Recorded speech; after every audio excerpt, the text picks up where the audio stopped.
яах вэ? Тэгээд ер нь нүүрс дээр зогслоо гэхэд мэдээж байна. Одоогоор энэ чинь саяны сүүлийн 2 жилийн хугацаанд Монгол банкнд 1600 гаруй зээлдэгчийн нөгөө нэг давхар машины зээл чанаргүй зээлэлцсэн явж байгаа. Энэ том машинууд. Тийм том машинууд бүгд зээлээр авсан.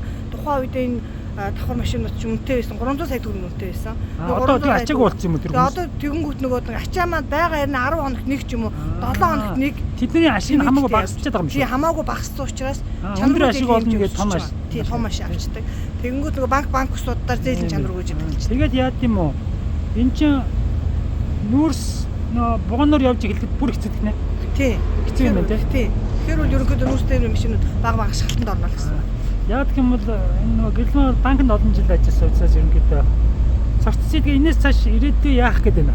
Цогцсыг бол ирээдүй байгаа шүү. Гайгүй. Цогцсыг одоо 2005 оны 25 оны 5 сарын 1-ээс дагуул хотын төлөвлөгөөтэй болоод хотын статустай болж хөгжиж байгаа. Юу бизнес нь жоохон унаад байхад та нарт ингээ ер нь ирээдүй жоохон баргарч юм шиг ийш чи нүүмэр санагдахгүй юу? Санагдахгүй. Чи бол нэг арга болсон байна. Арга болсон. Эндээс хүн амын нэмэгдэх үү? Нэмэгдэнэ. 2030 он хот 50,000 хүн амтай хот болно гэсэн төлөвлөгөөтэй үзэж байгаа. Тэгтээ энэ эдийн засгийн сайн байхгүй байгаа юм шүү. Эдийн засгийн бол сайн болно гэсэн төлөвлөгөөтэй байгаа шүү дээ. За баярлалаа. За